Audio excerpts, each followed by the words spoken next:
So we have completed up to question number 5, right?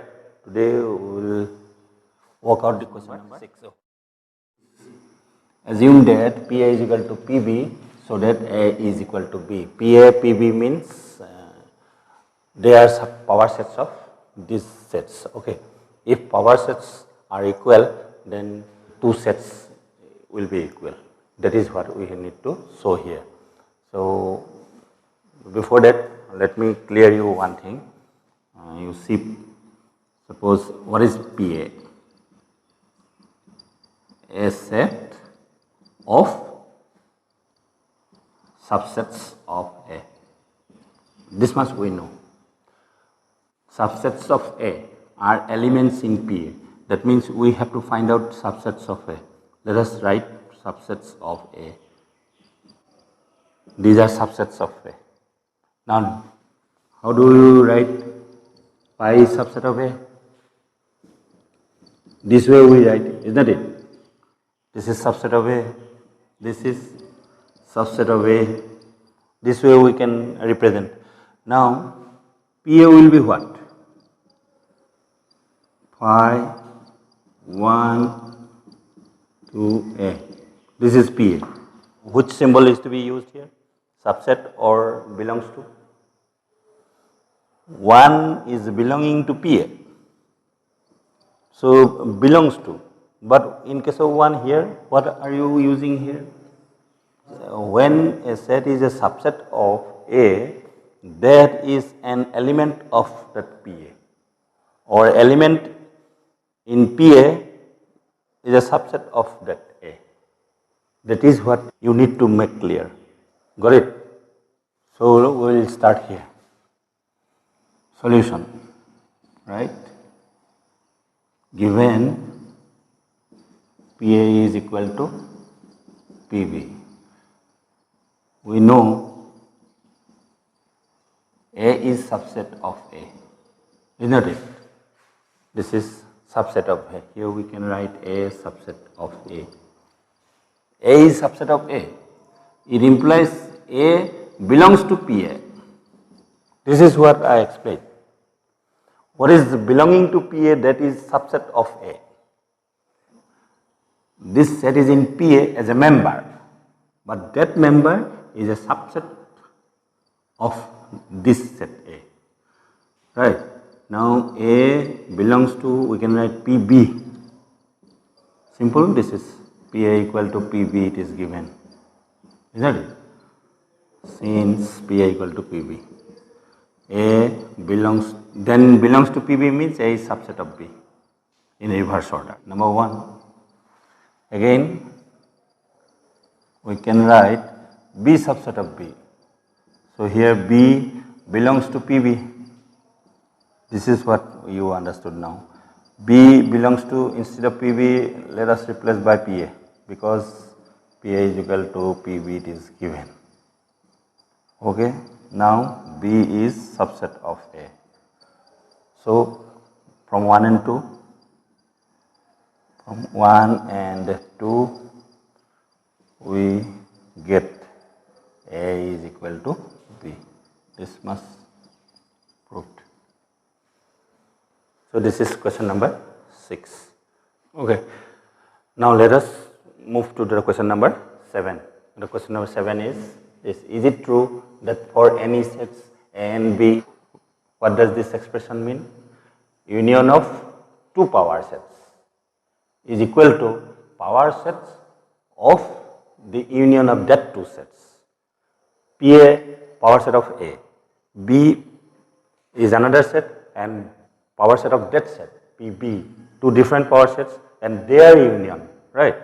Now this is third power set, which is power set of their union of A and B, isn't it?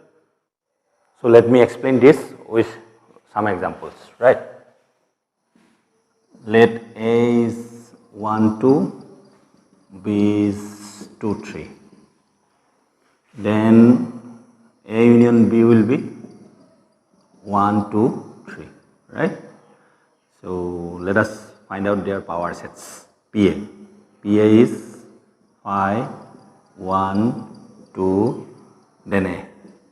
Power set of A consists all the subsets of this set, all the subsets of this set. Then PB will consist all subsets of this phi, next 2, 3, B, all subsets. Then P, A union B, these are to be required informations. So subsets of this set phi 1, 2, 3, 1, 2, 1, 3, and now let us find out their union PA union PB.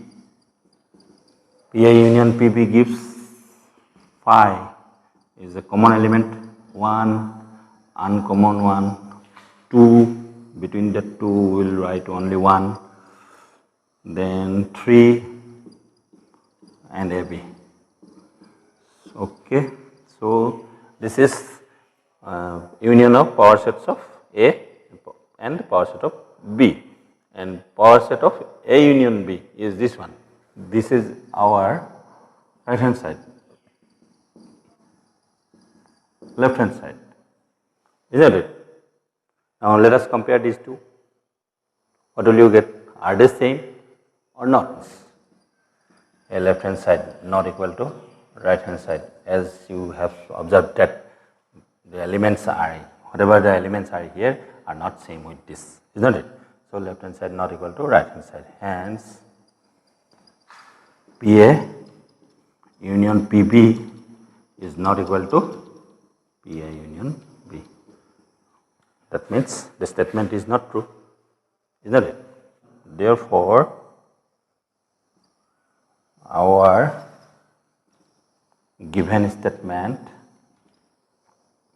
is false. This is our final answer. So, okay, next question is question number 8. So that for any sets A and B, A is equal to A intersection B union A minus B, and this is the second expression. Both are to be shown. So from here we will start. This is equal to this one. We will use properties, right? We have got some properties of union and intersection. So all properties will be used here to solve this, right? So from right hand side, let us start.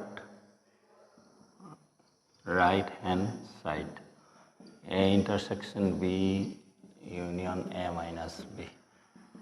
A intersection B union, in terms of intersection, let us write this one.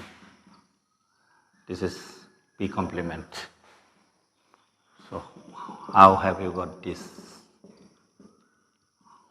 Let me explain how these two are equal. Okay, let us consider a universal set 1, 2, 3, 4, 5. Okay, A suppose 2, 3. B suppose 3, 4, 5, right? Then A minus B.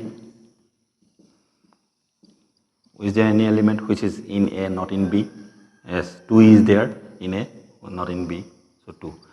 Then A intersection B complement. So A is what? 2, 3. Intersection B complement of B, that means U minus B. That means U minus B, right? 2, 3, intersection U minus B. U is this one, B is this one. 3, 4, 5 is to be subtracted. So remaining part is 1, 2. Now intersection of these two sets is 2. A intersection B complement, A intersection B complement is, which is A minus B. So A minus B can be written as A intersection B complement. Now A intersection A intersection. By using distributive law, B union B complement. A intersection B union B complement. A intersection B union B complement will give the universal set U. Union of set and its complement always produces universal set. So intersection of universal set is A. This is also another property. Here you see this is, isn't it? So this is your left hand side. Done. First part is, now let's move to the second part. What is there? A union B minus A is equal to A union B. From left hand side, let us start. A union B minus A. We will prove it A union B. A union, in terms of intersection, let us write this A complement. Just I have explained this. A union B using distributive law. A union B, I will go there. Then next, A union A complement. Right? This is connected with this one. This is distributed to this, and this will go to this. Or what is here? This intersection. How? 2 into A plus B. How do you distribute it? 2A, 2B, next. What is here? This. This is to be in mid, is not it? See? Compare these two. You will understand this much. Then A union B intersection A union A complement. Just U. And then their intersection, always the smaller part. A union B. So your right hand side, hence proved. This is how we can complete number 8.